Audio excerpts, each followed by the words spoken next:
यात्रीगण जाते हैं, ना कि बस यात्रियों के पास आते हैं। लेकिन माँ की नाव आज मेरे प्रभु ने कहा कि केवट भैया नाव को लेकर के आइए। और जैसे ही आज इतना कहा कि हे केवट नाव को ले आइए, लेकिन आज तो महाराज केवट बोला कि प्रभु मैं आपके मर्म को जानता हूँ। लक्ष्मण जी ने सोचा हे भगवान, हम तो अपने भैया के साथ जन्म से रह रहे हैं और अभी तक इनके मर्म को नहीं जान पाए, लेकिन एक केवट क्या कहता है कि कहाँ तुम्हारा मर्म न जाना। महाराज ये कैसे मर्म को जानता है? और तुरंत केवट ने कह दिया कि छूत सदा वही नार सवाल। अरे कि महाराज आपके जो पैरों के जो धूल है उससे पत्थर की बनी शिला स्त्री बन हे प्रभु। और आज कहते हैं कि करण मुनि घरनी है जाई और बाट परे मोरी नाम। प्रभु मैं आपको नाम नहीं उठा सकता। क्यों? क्योंकि प्रभु मेरी केवल जीविका का मात्र एक ही साधन है। अगर मैंने तुमको नाव में बिठा लिया तो महाराज जिस प्रकार से पत्थर से नारी उत्पन्न हो गई, कहीं मेरी नाव नारी बन गई तो महाराज मैं पहले से ही शादीशुदा हूँ, तो मैं दूसरी नार का क्या करूँगा? तो महाराज आज इस प्रकार से केवट बड़ी बात कर रहा है। लेकिन कहते हैं कि महाराज लक्ष्मण जी कह रहे हैं कि भैया आपके भक्त भी बड़े अजीब हैं।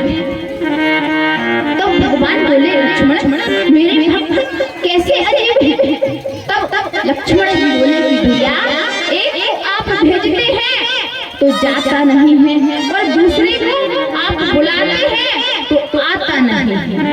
क्योंकि सुमंत जी से कह रहे थे राम जी कि अयोध्या वापस जाइए, तो वो जाने को तैयार नहीं है। और केवट से कहते हैं कि हमारे पास आइए, तो केवट आने को तैयार नहीं है। तो आज मेरे प्रभु बोले कि लक्ष्मण जब खुद का ससा खोटा हो तो और किसी से हम कुछ नहीं कह सकते। क्यों? मेरे प्रभु ने ऐसा क्यों कहा? क्योंकि लक्ष्मण जी से आज राघवन सरकार ने अयोध्या में कहा था कि लक्ष्मण तुम यहीं पर रुको, तो आज लक्ष्मण जी ने उनकी बात नहीं मानी थी। तो मेरे प्रभु ने कहा कि लक्ष्मण जब अपने घर के ही नहीं मानते तो बाहर वाले क्या मानते? आज जैसे श्रोताओं आज इतना कहा तो अब तो केवट कहता है, लेकिन मेरे प्रभु कहते हैं कि भैया हमको पार जाना है, जल्दी नैया को लेकर के आइए। लेकिन आज केवट नाव को लेकर नहीं आता। आज केवट बोला कि हे प्रभु अगर आप पार जाना चाहते हो तो आपको अपने चरणों को धुलवाना पड़ेगा। और जैसे केवट ने इतना कहा तो बाबा तुलसीदास जी ने लिखा कि सुन के बट के बेन प्रेम भरे अटपटे बहसे करुणाए चितने जान की लखत नहीं। अरे सुन केवट के बेन प्रेम पेटे अटपटे। अरे महाराज जैसे आज केवट ने कहा कि मैं तुम्हारे मर्म को जानता हूँ, तुम्हारे चरणों से एक शिला से स्त्री बन गई और मैं जब तक तुम्हें अपने चरणों को अपने हाथों से नहीं धुलूंगा तुम्हारे, तब तक मैं अपनी नाव में नहीं बिठा सकता। लेकिन आज भगवान को पार जाना है। और कहते हैं महाराज जब केवट ने इतना कहा तो मेरे प्रभु लखन लाल जी और जान की तरफ देख कर क्यों हंसे? क्योंकि आज मेरे प्रभु इसलिए हंसे, ऐसा कहा जाता है कि कछुआ जो केवट था वो पूर्व जन्म में कच्छप का रूप धारण किया। एक जन्म में यही केवट कछुआ का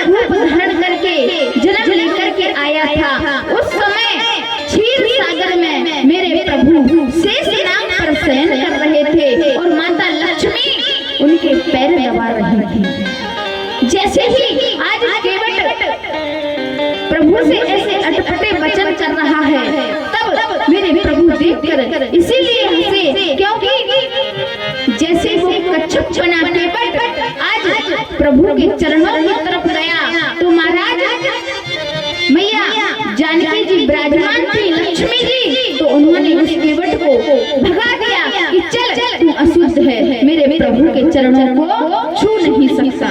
और इधर जैसे ही मैं कच्छप बना केवट महाराज सिर की तरफ गया तो शेषनाग जी ने पुष्कार मार करके उसे भगा दिया और मेरे प्रभु के चरणों को या शीश को स्पर्श नहीं करने दिया।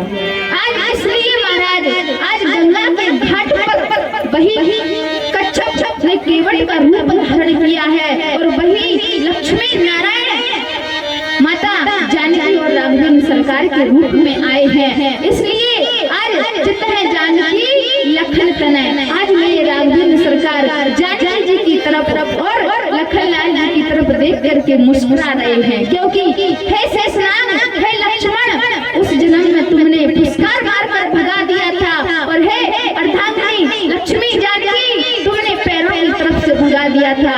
आज वही केवट चरणों को धोने की कह रहा है, आज तुम उसे रोक नहीं सकते। लेकिन आज केवट कहता है कि पद धोए, पद कमल धोए चढ़ाए, ना नाक उतराई चढ़ो, हे नाथ मैं आपके चरणों के धोने की कोई उतराई नहीं लूंगा। मोय राम रावण दशरथ शपथ सब सांची तुम। अरे प्रभु यहाँ केवट ने कह दिया कि मोय राम रावण दशरथ शपथ, अरे मुझे आपके पिताजी की सौगंध है, मैं आपके चरणों को धोए बिना अपनी नैया में नहीं बिठा सकता। और अगर आप मेरी नैया में नहीं बैठना चाहते तो कोई बात नहीं, मैं आपको एक सरल सा रास्ता बताता हूँ। और जैसे ही आज इतना कहा कि मैं एक सरल सा रास्ता बताता हूँ तो केवट बोला कि यह घाट से थोड़े दूर है, कटलो जल धारित खाई। हे प्रभु इस घाट से थोड़ी ही दूर पर थोड़ा कमर कटलो है, कमर तक जल है और पर से पग दूर तरह करनी घरनी कर के ही समझ आई है। हे प्रभु अरे आप मेरी नैया में नहीं बैठना चाहते, कोई बात नहीं है, आप इस घाट से थोड़ी दूर पर चले जाइए, वहाँ पर कमर तक जल है और वहाँ पर आप पैदल जा सकते हैं। लेकिन आज महाराज केवट अपनी नैया में बिठाने को तैयार नहीं थी और समय का अभाव है, मेरा समय पूर्ण होने को जा रहा है। लेकिन आज जैसे ही महाराज उसने राम राय और दशरथ शपथ कही तो लक्ष्मण जी आए तो तीर धनुष पर चढ़ाकर तैयार हो गए कि हे केवट तू क्या कह रहा है, हमारे पिताजी की सौगंध खा रहा है।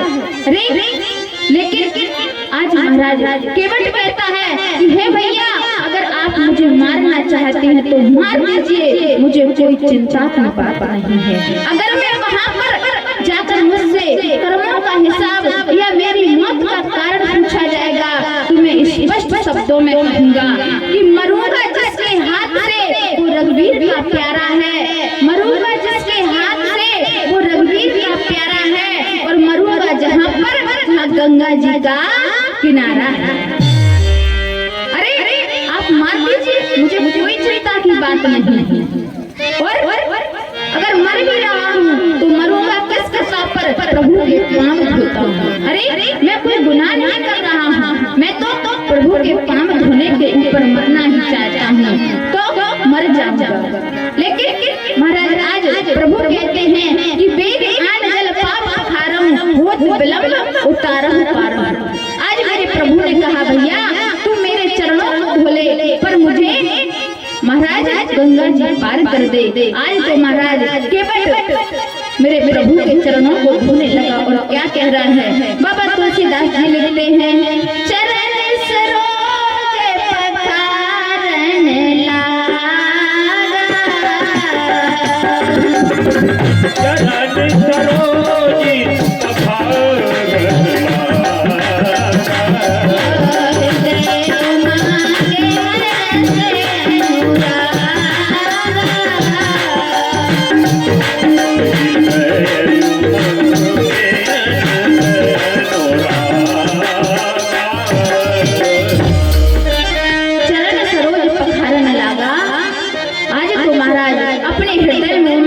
करके और पद पखार जल पान कर आप सहित परिवार पितर पार कर प्रभु पुण्य मुदित गया लह पार। आए तो महाराज प्रभु के चरणों को धोने लगा और अपने पितरों के साथ में महाराज सभी को पार ले जा रहा है। और इसी भजन के साथ में मैं अपनी वाणी को विराम दूंगी। और आज मेरे प्रभु के पांव को धोया, जैसे केवट ने पैर धुले हैं तो एक पैर को महाराज कठबथा में रखे हैं महाराज, और जैसे एक पैर को धोया और दूसरे को धोने को हुआ तो मेरे प्रभु ने जमीन पर रखा।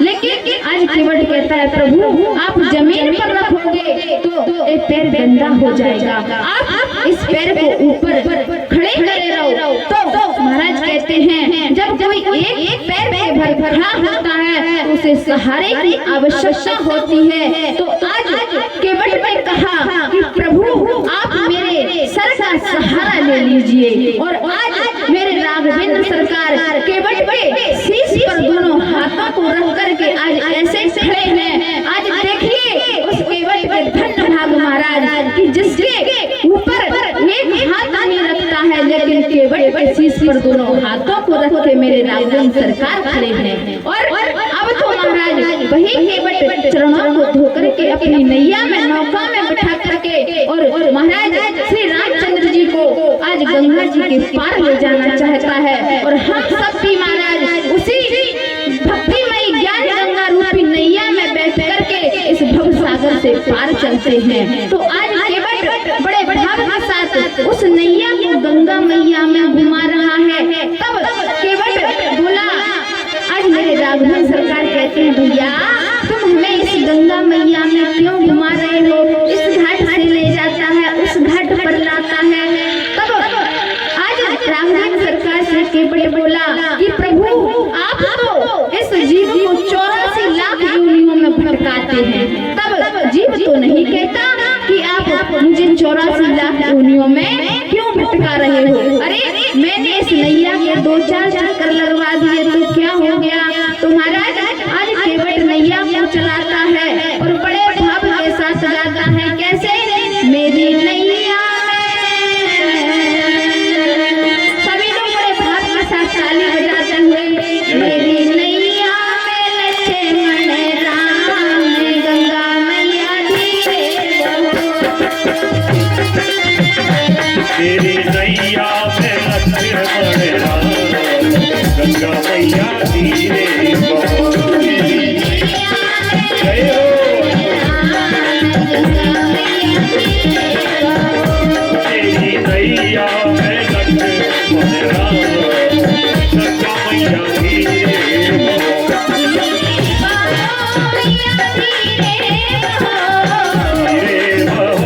मैया धीरे बहो जय हो।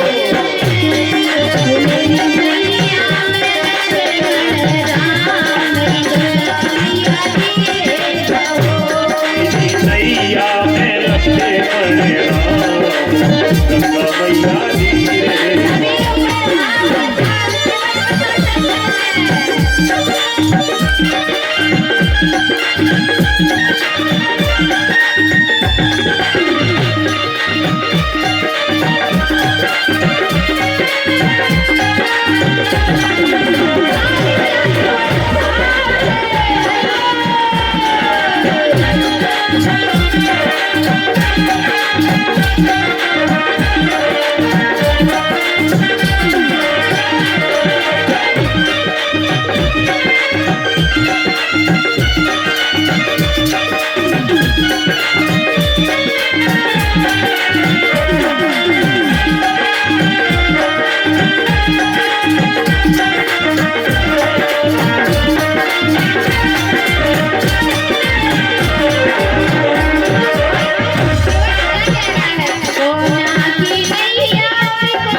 की नैया और भागीरथ की गंगा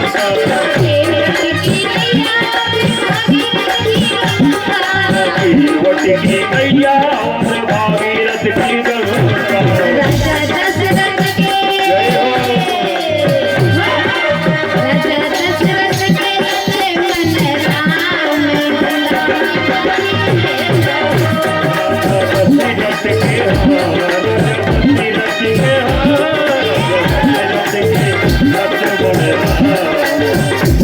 मैया धीरे धीरे